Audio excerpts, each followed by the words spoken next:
the first time you have sex with many people might be shit. And guess what? Even when your mind is not necessarily there, right?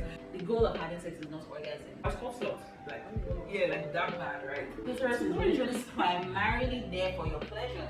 You know, there's pleasure in your birthright. You came to this earth to enjoy, not just suffer. Your worth as a human being is not tied to your vagina. I said 5 in the morning. I wake up to 5 for my earnings. Hi everyone. My name is Ibifubara. If you're here for the first time, welcome. And if you've been coming, that's something wrong. I hope you've been coming. And if you're old and you're a subscriber or you watch my channel frequently, what's up? Today we're going to be talking about sex, everything sex. Well, and I have a special guest here. Her name is My name is Hausa Chocolate, also known as Leema Mason, also known as the orgasm organizer of the Federation, also known as the self-appointed orgasm gap eradicator, halal chocolates, haram chocolates, host of space as well, your favorite Love it. So I'm going to also put the name of the podcast on the screen for you to see, so you can go and check it out after this video, because you're going to learn a lot from this video. You're going to learn a lot from her podcast. I promise you, it's the best when it comes to sexual health in Nigeria. And we're just going to go right into the video. Today we're talking about what I wish I knew, what I wish other people knew about sex in their early 20s. And we're going to start off by talking about just our experiences. Because we're in our 20s, we're going to talk about the first time we had sex. Because for us to dive into what to know about sex, you have to talk about your first experience or how you got into having sex. So I think when people say when was the first time you had sex, from my own sex therapy, sex educator standpoint, I think about what do you mean by first time you had sex? Because for us, foreplay is regarded as sex. A lot of people count. If you actually went the first time you had sex, then think about the first time you had penetrative, penis in vagina sex. So was I making out and doing other things before I had PID sex? Yes. But penetrative sex, yeah, that was like, I was an adult. And for me, I think that I actually really waited. So a lot of people think that, right from when I was young, everybody thought, well, this one had been having sex when 16 or 18 or whatever. But I really took my time.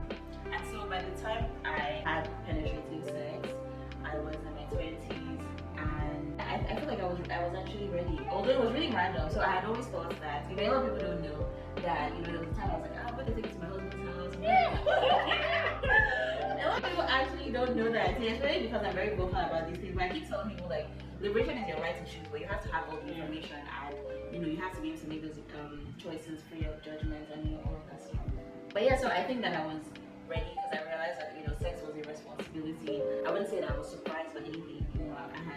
I was ready. It was in the heat of the moment, doing everything, and I was just like, why am I deceiving myself? Because there was a time when I didn't want to have I wasn't interested. Then I got to the point where I was like, okay, now I'm fighting my urges and I'm fighting my body because I'm coming low. I want to be in love, and I want there to be flowers, champagne. I want to plan, because me, I like to plan. When it comes to sex and stuff, I still do plan. I schedule that shit, like, very important to me. But yeah, but that day was a very on the spot moment, and I'm like, and it happened, and from there, just never coming down. For me, I would say I'm glad I had sex the time I had sex. I didn't plan it. It wasn't planned. So like you, I was one of all those people too, where people look at me and be like, you're probably already doing something.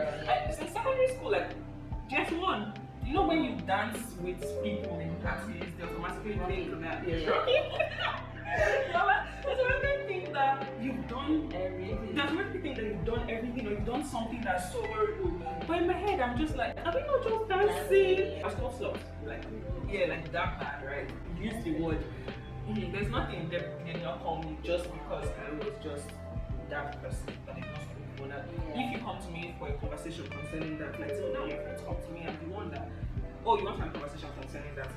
She won't really shake. Like, there's nothing you tell me that will be like, Exactly. I feel that there's something. That's so funny because I only found out this year, like in January, that some of my friends said that there were some guys that had a name for me. It was Virgin Ashel. What's that? Because for a long time, when I was like, I'm not having penetrations, like, we can make ourselves the make out, we can romance all the romance, do everything. head said, I'm open like child for 3 hours. But don't bring your thing out with me. I even had, that's how I had this room where I was like, no two naked genitals on the bed. If my pants are off, your boxers on the bed. And I was like, no, because I think a lot of the reasons that even foiled my reason for like not wanting to have sex was I still have an irrational fear of pregnancy. I don't want to. I was telling myself, Google, if a guy should masturbate before you come to his house and there's sperm in his finger, and the finger, you get pregnant. That was me. I used to do those things. So yeah, the next one, like, I'm glad that I did what I did when I was ready, because I was also one of those people that someone would tell that, oh, do you want to, can we, like, at 16, you know, 15, 16, I'm like, no, if I get pregnant now, I can't take care of the baby. I don't want to even get pregnant. So when I finally did it, it was, I would say irrational, because I didn't think about it before. So it's like, oh, do you want to come over? Come over. Wait, did you want to? Yes, I did. I did. No, it wasn't by force. The reason why I say I'm glad that I did it with this person is that, so you know how growing up there's this thing of, oh, anybody has sex with first year or attached to first year, blah, blah, blah, which is a lie, by the way. Please, early 20s, babe. As in. It's a lie. So there was that thing, and I was also scared of it because it's like, I don't want to come and be attached to somebody. I beg now. So when I did it, and I didn't feel that, right? And that was the last time I even had anything to do with the person. Before we were making out. You know, there was even a time, so there was a time when I was like, maybe should I do that? Just find a trusted friend, get it out of the way, and just, you know, go into the world. Because like, if you're going to be actually waiting for love, just be like, oh, the person that I love is the one to be perfect. You know, when it's power, fireworks, candle, champagne, all that stuff. Like, no. Yeah, it never really happened like that, to be honest. But yeah, I'm glad I didn't have any attachment to the person. I'm glad I did it when I was ready. The second, you know, I was okay and I was comfortable, and I already had a lot of knowledge from reading about it, so I think that was also what helped to make it very smooth.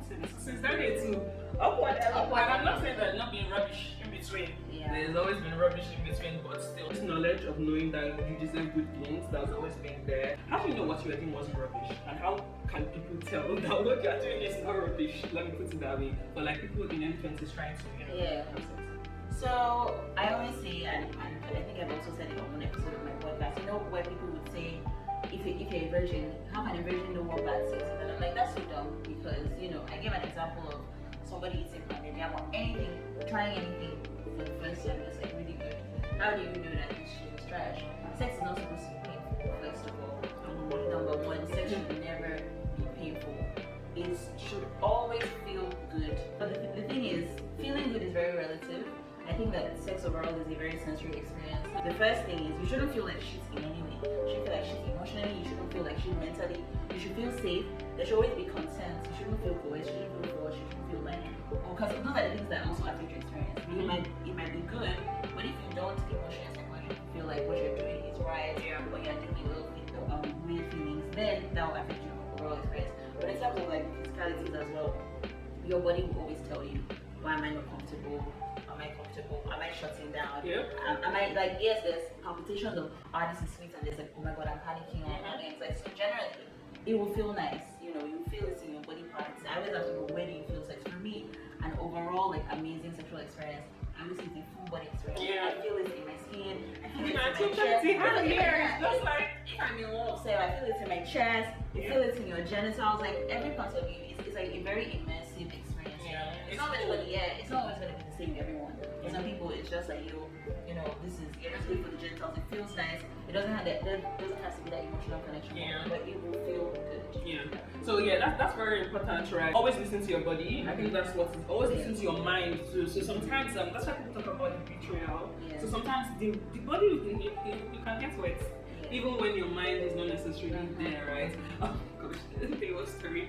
One time, like I was, you know, mirroring in sex, where you teach the person what to do. I was doing that with somebody, right? And I was just saying, okay, just touch it. I wasn't even there like that. I'm trying to get pleasure from it. It's just teaching, and I just got wet from that. So that's not like what can happen to you. That's I would say like that is almost like your neural pathways understanding what is about to happen. I'm making way even though exactly, and so even me, I've said it before as well, where I'm like, I've told partners sometimes like, just because I'm wet and I'm dripping doesn't mean I'm ready for penetration. Yeah. Sometimes when my mind is not there, my body just knows you, my body just knows you, my body just knows you, yeah, this is sexy time and stuff.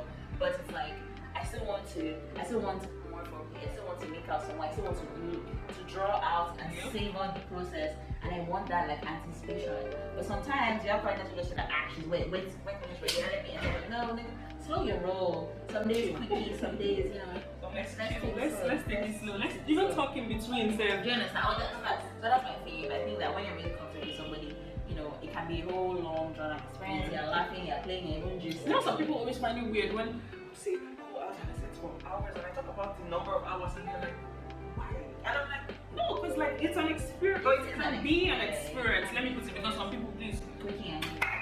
Let's check on it. Thanks for coming. In between the conversations, just it doesn't mean you're in love with the person. No, it doesn't. See, that's why it's always important to even be comfortable with the person that you're having sex. You don't have to be in love with the person to have those conversations. It's always important to even get to know the person. So through some conversations there, you can even know if this is a shitty person and you don't want to move on with the person, like whatever. And sometimes that's the only chance. If you have somebody who is just for the physical stuff, sometimes that's the only time you get to know what's going on in your life. So how was work today?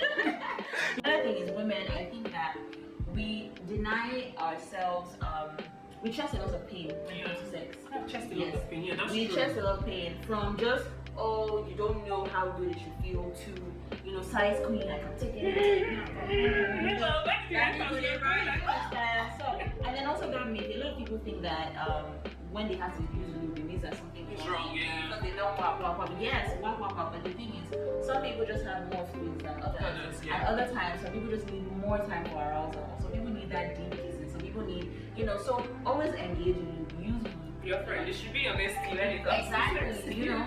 And spin is not lube. You can use it. It can be freaking, but you should actually have. It's not lube, but you know, maybe a little. Oh my God! I don't know what to bring it out from. Don't do sex can be nasty, you know. Yeah. I don't know if you want to be. You don't want to bring that. You don't want to be bringing. You don't want to be having that bacteria in your hoo-ha. Sex also allows you like know who you are or what you like, and sometimes it might come out in that way that might make you cry and all of that. But it's okay. It's part of the exploration. Yes.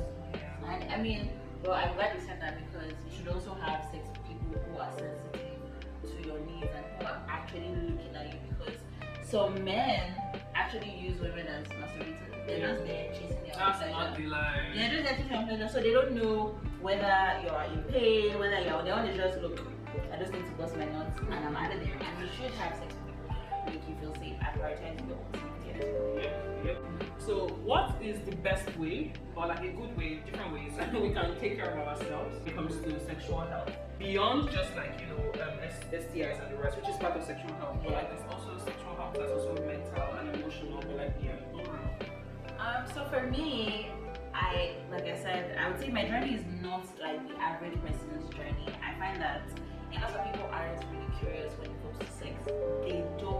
They're curious in terms of the act, but they won't Google anything. So for taking care of your body, I think number one, you have to think of the health aspect of things.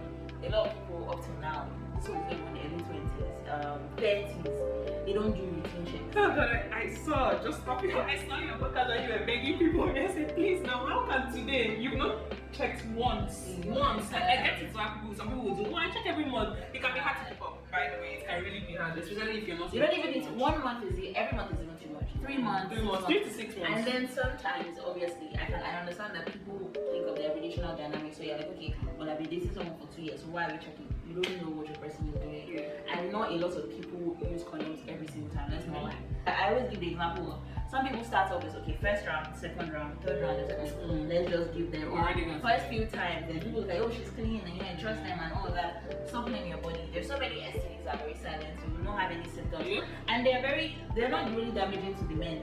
I've met some of them get inflammation or some sort, but for us now, that shit can give you PID, that shit can cause you to have ectopic pregnancies, it can fuck up your fertility as a woman, not to mention weed, the ones where any small thing smell, discharge, itching, all of that stuff. So you really want to be in charge of taking care of your body. Oh, I mean, be careful of all these people on Instagram that will be selling all this, wash.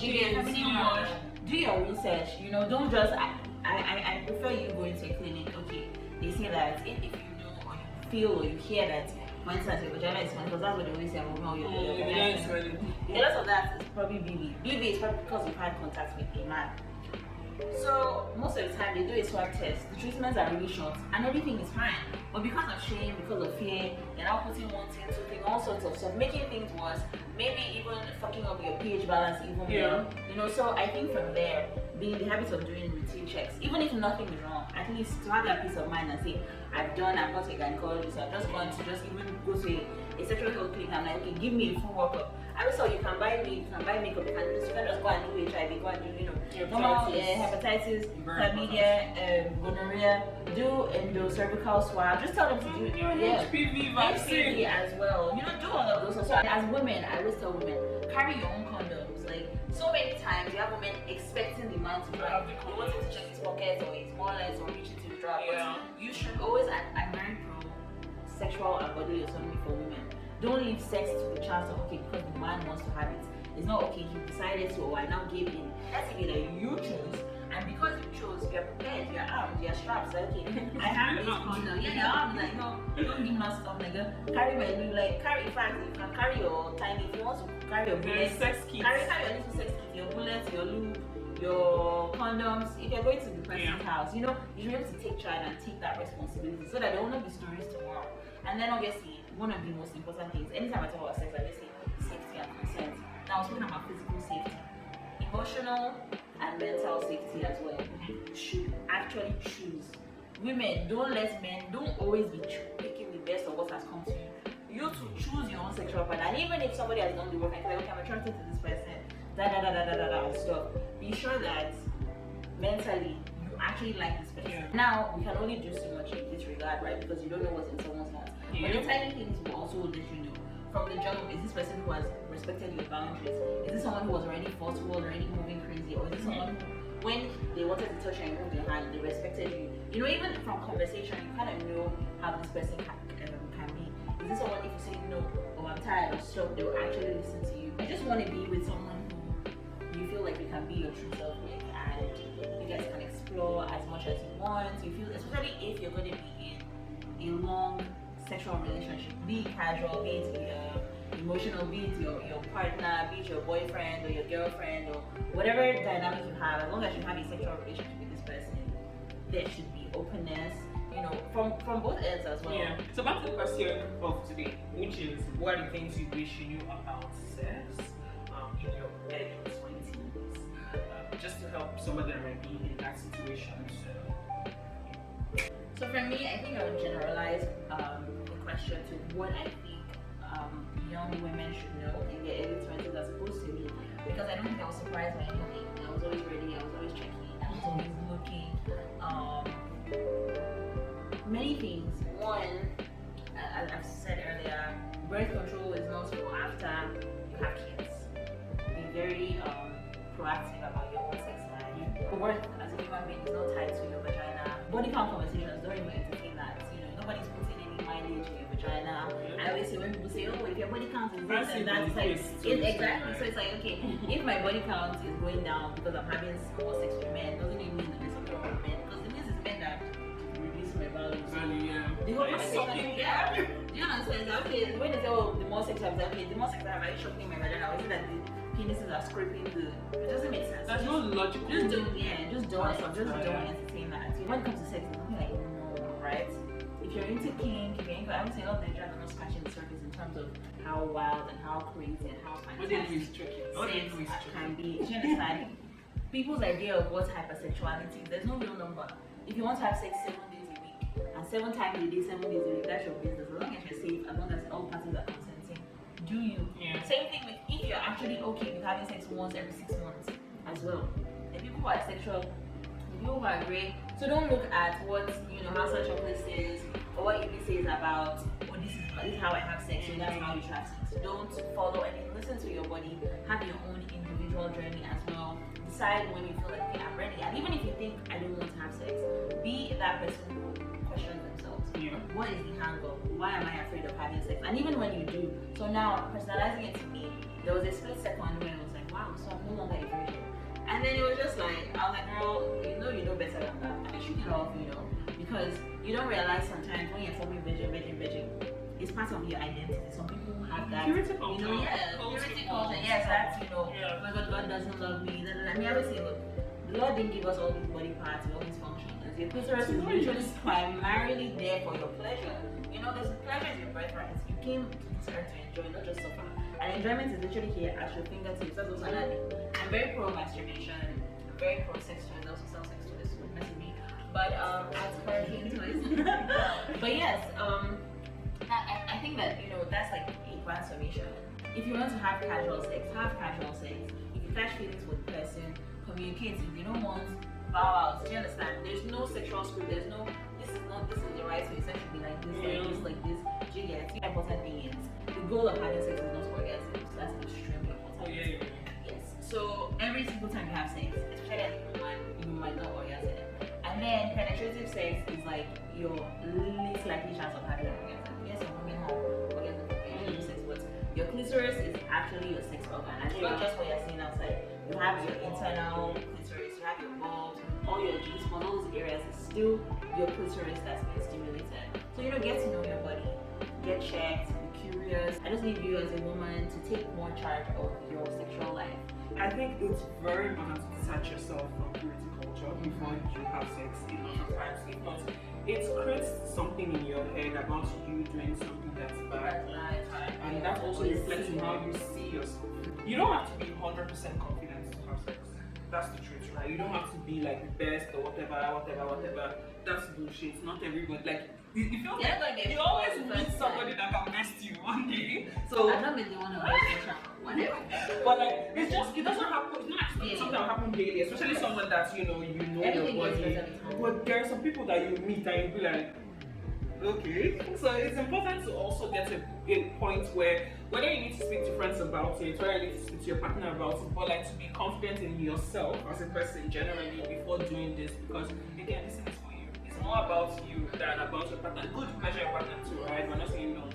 But when you put yourself at the forefront, so that's very important. A lot of young women have sex to keep relationships. They have sex to please men.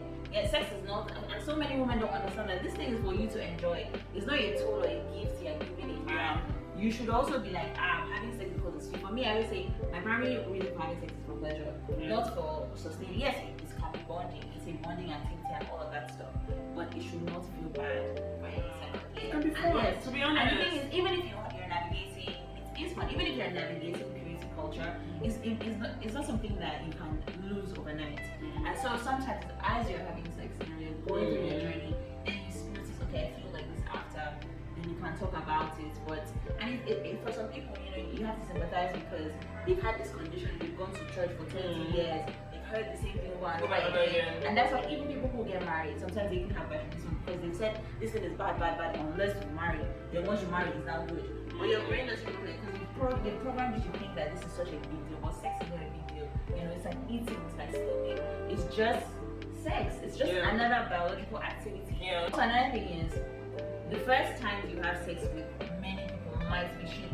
A lot of times, sex gets better with time. There's some people that you meet them on fire from the beginning, and then you know you can only get better with time. And there's some people where you need time to learn each other's bodies. You as yourself, you also need to know your own body. You also need to know what you like. Okay, so the last question is going to be personal. No, I feel like we've just been telling them what to do, but like let's gist you. Okay, so what would you say is your craziest experience? I don't. It doesn't have to be craziest, but like different. When people always ask me that, it's like I don't think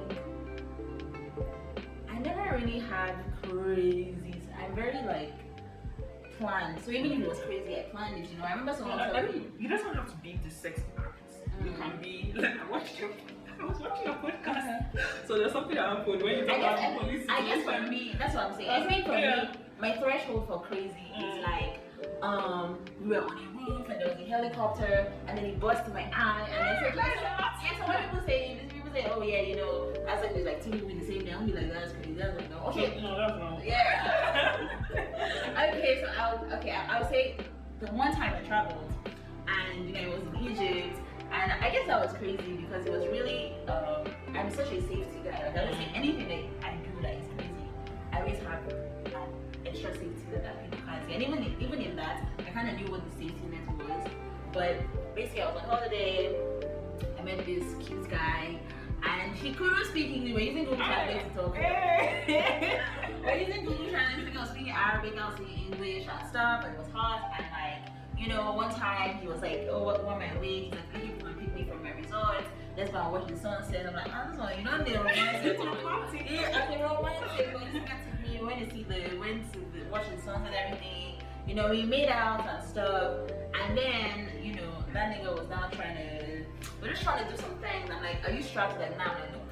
I told him, "You know, like, what's your name picture? Like, no strap, no moving crazy." So anyway, we planned. He said, "Okay, we'll have dinner. You come and pick me later after work and stuff." So he came back in the evening, and like, so Egypt is like a Muslim country. Although I was in a tourist town at the time, there was they're still kind of weird about men and women. And I think what he did, I don't think that women were allowed to, or you're allowed to have pistols or whatever. So long story short, she kept picking me. I keep being with this Russian woman as well. So the Russian babe was the babe of his roommate. I was his own. Then the Russian babe were almost speaking Google Translate. You know what I mean? They can't speak English.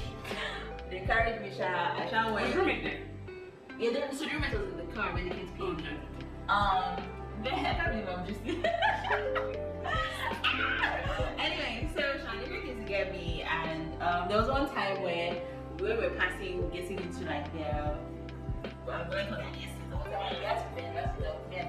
that's why we had this on. Don't let me see. Then they came out there looking at from now she snuck upstairs and everything. Gave them me, as I said, I told him to get, you know, possession and stuff, and yeah, he gave I ended up leaving the Russian and the roommates, you know, some of it. And it was fantastic, it was amazing, it was good, he was really good. Like even from the time when we had kissed us in the car, it was like nice. And yeah, it was wonderful. And for some time I even considered flying him to Nigeria. I was just like, wait, what are you doing?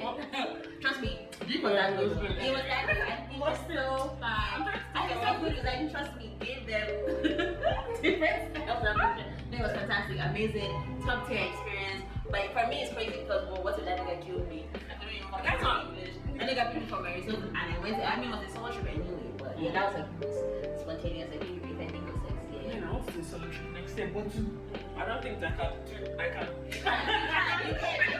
I knew the company where he worked, and so it was like last long, so we can't find the friend. And we posting things on like close friends on Instagram, so like, so it's happened to me like, this is me.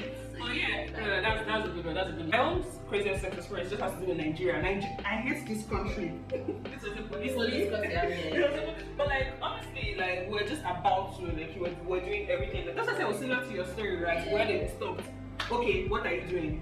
Excuse me. Wait, then it sounds altered at that point. Honestly, I was wearing a skirt and there was nothing on that. Oh, fair.